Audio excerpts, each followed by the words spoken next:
It's not Friday, it's Saturday. And boy, did I have a struggle with my sewing this week. I wasn't going to post because it was just so aggravating trying to fit this pair of pants that I'm trying to make. But I decided to do that anyway because I did finish my cape, and there's a couple of other positive things today as well.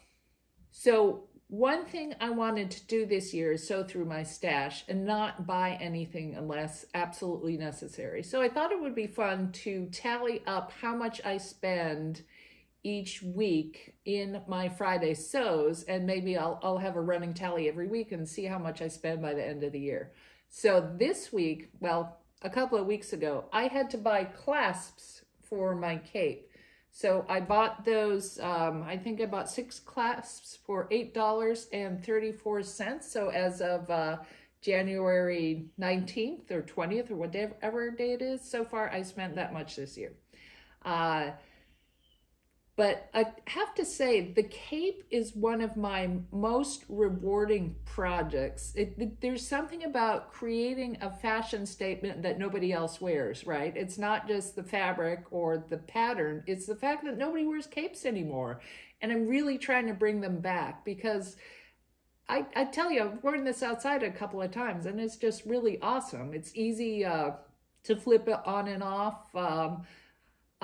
It's just really awesome. There are some troubling bits though. Like I went grocery shopping, and the arm slits, if you put your arms through those slits, it's hard to maneuver and grab things off of the shelf. So that's one bad thing. Another thing I found is that it's hard to get a safety belt around that cape. So it's you have so much fabric and you can't really hook it in. So there are a few drawbacks with capes, but mostly positive. So what I want to try to do at some point is get some denim material and some Sherpa and actually make a denim cape. I thought that would be really fun, especially since denim seems to be making a comeback. So I want to try that, but I don't have the fabric now and I'm not allowed to buy any. So maybe I can thrift some or dig out an old jean jacket I had. I don't know, but we'll see. One thing I wanted to mention is the bias binding I use to stitch the cape together. Instead of turning right sides together and then sewing along the seams around the whole cape and then flipping it out through that pocket hole, I decided to put this bias binding on instead. And the way I did that is I had the wrong side together. So I wanted to show you a little example because somebody had asked me about that. So you basically take your fabric and you put the wrong sides together, and then like you normally would sew a bias binding, this one is 1 inch. So you need a thicker bias binding for this because the fabric's really thick. Well, you just take it and you sew one side on, you know, like you would normal bias binding. You just sew it together there, and then you can just flip it over. This is not a good demonstration at all, but I hope you get the idea. So I am very happy with that, the cape and the bias binding and how it turned out. So I think I'm ready to talk about the extreme failure I had. So back in my Make 9, I wanted to do these amazing fit pants, and I realized that when I looked at the cover, it sits 1 inch below the waistline. So I had no idea. I just didn't notice that of this pattern, and I'm not ready to sew a pair of pants that does not sit on the waistline. So I chose my other model, this, the Butterick 6902. And I thought, I looked at the sizes correctly, and I thought that this one goes up to size 28, and that's what I sewed. So in the pants, it had a waist of 44 and a hip of 52. Now I'm a waist of 42 and a hip of 54, but then the finished garment had 57. No, wait, I'm sorry. The finished garment had 55. So I thought that, you know, at least these pants would fit in the waist, right? And I really like the pattern. This is my mock-up. I love the pleats in the front and also some pleats in the back. But I tried this on without a zipper. I didn't put the zipper in. Thank goodness I didn't waste my time. But this is literally 6 inches too small for me. 6 inches. And I'm sure I didn't do anything wrong because it's really just 2 pieces of fabric. And the darts, I don't think I did those wrong either. You need the darts. I didn't want to take them out because that would ruin the look. So this is a huge fail for me. 6 inches too big. Did not like those. But then I thought, well, you know, it also has a vest with it. So why don't I try the vest, right? That is, you know, I'm a little smaller in the bust. The vest says bust 50 and waist 44. Now, again, I'm a bust, I think I'm a 44 to waist 42. So this has to fit, right? Again, I made a mock-up and it's too big in the top. So the top is too big. And also the darts don't go. My boobs are a little lower because, you know, whatever. They just happen to be a little lower. So I guess in hindsight, I should have remembered that. And the bust dart just goes up too high, but there's still all this bulk. Like it's just so bulky. And again, the freaking waist doesn't fit. I can't close it. I'd show you, but I'm not going to stand up. So this is another fail. That vest just...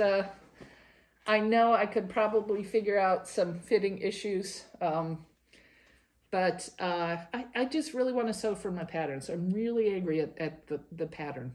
Of course, what I did is I bought the neck size up. Yes, I'm going to try again because, like I said, I really like those pants. And this one is a 20W to 28W. I've never been over a 24, so this is really bizarre. But the next size up is a 30W to 38W. So I ordered this pattern again. Oh, I should put that on my tally because I did not. I think it was $9.99 because I just wanted it and I paid full price. So I'll go ahead and add that to my tally, and hopefully when it comes, I want to try those pants again. But hang on a sec. So while I wait for that pattern to come in again, I look through my other Make 9 patterns. I don't know, I'll probably finish these out way too fast. I'm supposed to do it the whole year.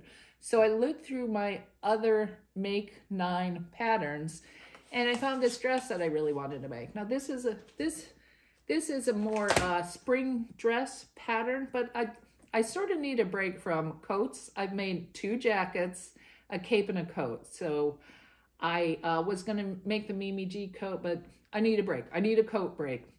Instead, what I did is I looked through my stash. I have this fabric that I bought. I think I bought like 6 yards of it. It's really cute. I'll put a close-up in there. But I made a huge mistake buying this because I thought it was 6 continuous yards, and it's not. It's, you know how I guess you can buy 1 yard pieces? So I've got 6 of these. I've got 6 1 yard pieces of this fabric. So I needed to find a pattern that doesn't need a lot of continuous fabric. And I think that the shirt dress here will, it's not a shirt dress. What do they call it? It's just a dress. I think this dress will work for the pattern.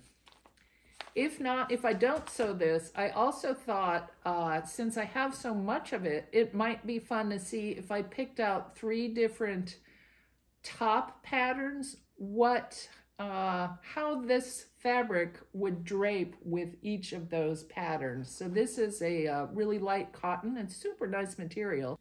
One thing I've learned with sewing is that your pattern can look really different depending on what fabric you choose. That's a huge lesson. And I thought it might be helpful for those of you out there who might be sewing these patterns as well, and you might want to see how different patterns look with this fabric. So light fabric, 3 different top choices. I'm thinking about that too. Like I said, not sure. Although I had a grumbling week with fit issues, especially with pants, I'm gonna continue on because I don't want to give up, and I don't want to encourage people to give up too, because that's why I'm here. I'm here to learn how to sew and learn from my mistakes and learn what my body looks good on or bad with. So I'm I'm happy to move on. And I also wanted to thank everybody who's been watching and the comments and your encouragement. And it's really been a rewarding experience hosting a sewing channel. I plan on doing sewing community news every other Sunday because that first post I made had so much positive feedback. And what that is I give back to the sewing community. So I watch all of your videos, the Friday Sews, and also other sewing channels that are bigger. And I'm going to pick out 6 videos each week or every other week.